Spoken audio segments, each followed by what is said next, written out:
What's going on, guys, and welcome to the complete beginner's guide to Overwatch. Over the next few minutes, we're going to be taking a look at everything from heroes to maps and game modes, as well as a whole ton of tips and tricks to help you get the edge on your enemy. If you're already familiar with some of these areas, I'll have a complete index in the description so you can skip to the area that's most important for you. But without further ado, let's meet the heroes. At its release, Overwatch has 21 playable heroes. These heroes are divided into 4 separate groups: offense, defense, tank, and support.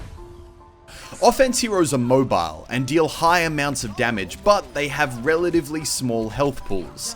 They excel at scouting and harassing enemies, as well as pressing objectives.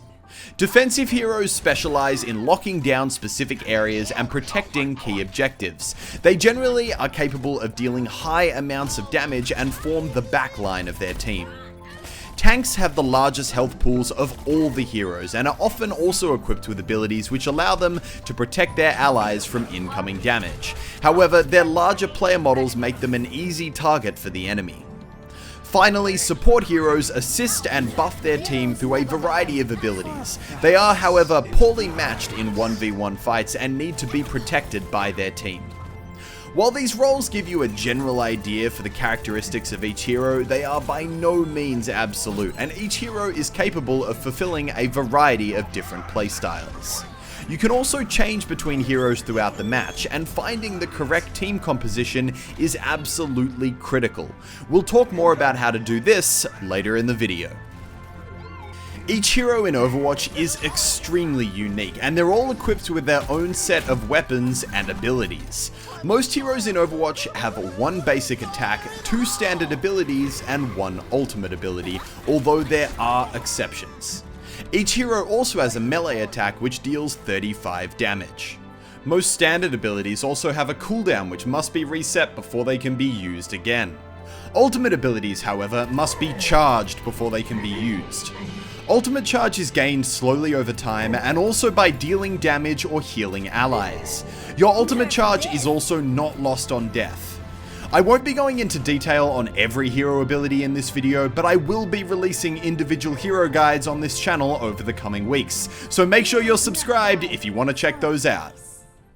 Now we're going to take a look at one of the more unique aspects of Overwatch, which are health, armor, and shields. Depending on what hero you play as, you'll spawn with a varying combination of these 3 elements, and additional shields and armor can also be acquired from certain hero abilities.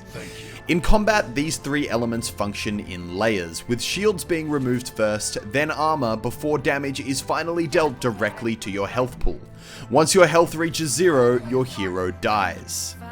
Shields are represented by the blue area on your health bar, and they function in a very similar manner to health. However, they also regenerate after not taking damage for 3 seconds.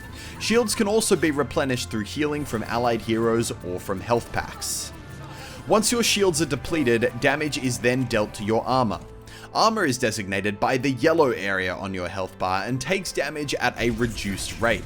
Depending on the source of the damage, armor will remove around 5 damage from each attack, meaning it is extremely effective against fast-firing heroes like Tracer and less effective against large single instance damages like Widowmaker. Armor can also be broken down into 2 types, which is natural armor, which consists of armor heroes spawn with, and given armor from abilities like Torbjorn's armor pack. Natural armor can be healed, given armor can't. Finally, once your shields and armor are depleted, damage is dealt directly to your health pool. Health, designated by the white bar, functions just like it does in almost any other game. It can be healed by both health packs and supporting hero abilities, but it will not regenerate on its own, with the exception of Mercy. Now you know all about the different hero roles and abilities, let's take a look at some key factors to help you dominate your games. The single most important factor to winning rounds in Overwatch is hero selection. Regardless of skill, the team that starts with an intelligent team composition and then continues to adapt those hero choices throughout the game will almost always come out on top. Your team should generally try and consist of a diverse spread of hero roles, with at least 1 healer and 1 tank on each team. Pay attention to the tips section of the hero selection screen, and if your team is missing a key hero role, consider filling that yourself. You should also change and adapt your team composition throughout each game in response to the enemy team's hero choices.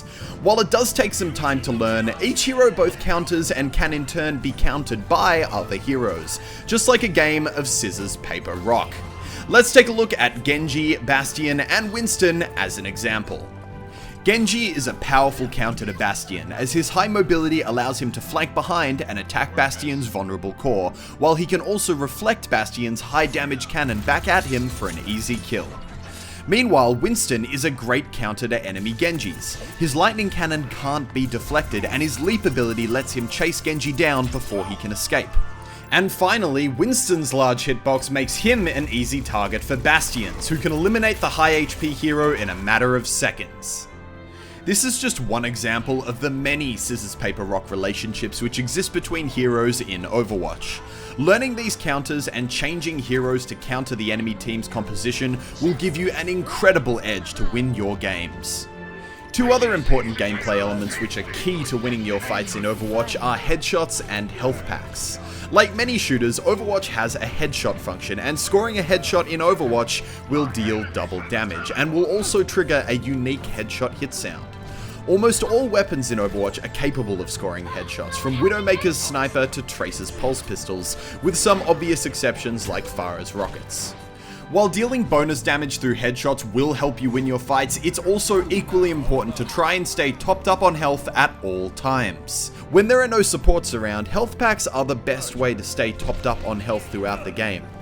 Health packs have a set spawn location in every map, with small health packs restoring 75 HP each, and large health packs restoring 250 HP.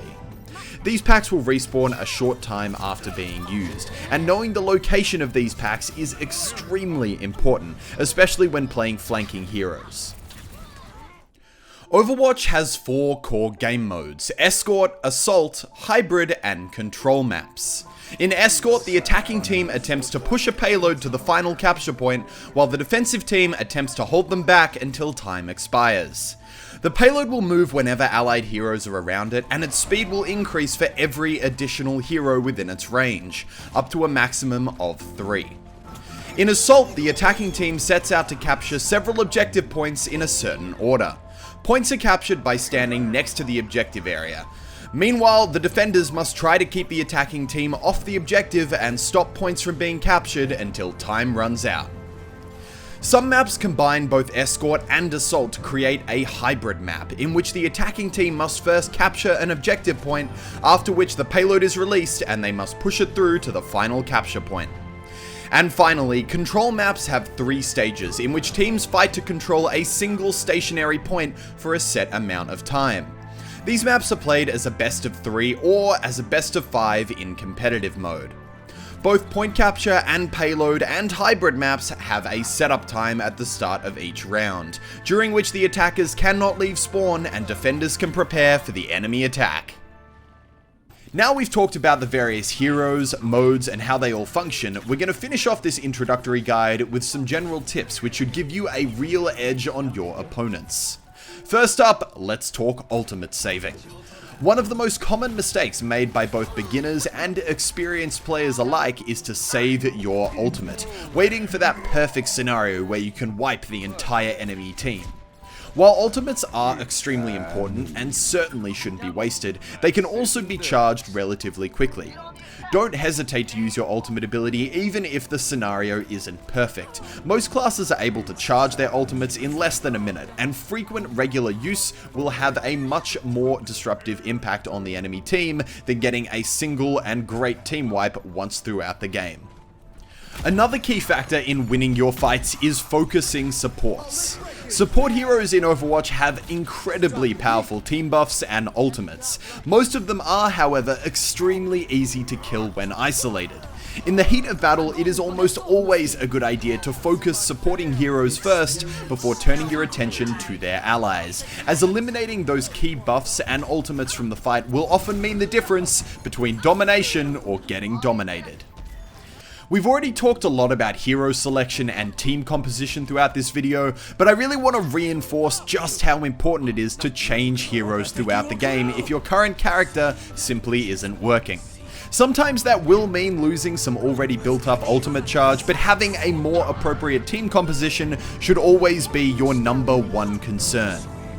Optimizing your in-game settings to fit your personal playstyle is also a must. While many in-game settings are very much a matter of personal preference, it is almost always advisable to have your in-game kill feed turned on, as well as having your FOV set to the maximum of 103, as both these settings will give you much more awareness in fights.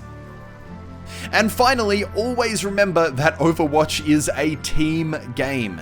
Attempting to run in and capture objectives alone will almost always result in you being sent straight back to the spawn room. Communicate with your team to coordinate objective pushing, ultimate combos, and team composition, and your win rate will skyrocket. And that's it for this introduction to Overwatch guide. I'm going to be releasing more tutorials on this channel over the coming weeks, so make sure you're subscribed to check those out. But as always guys, thank you so much for watching. I hope you enjoyed, and I will see you legends on the battlefield. Bye bye.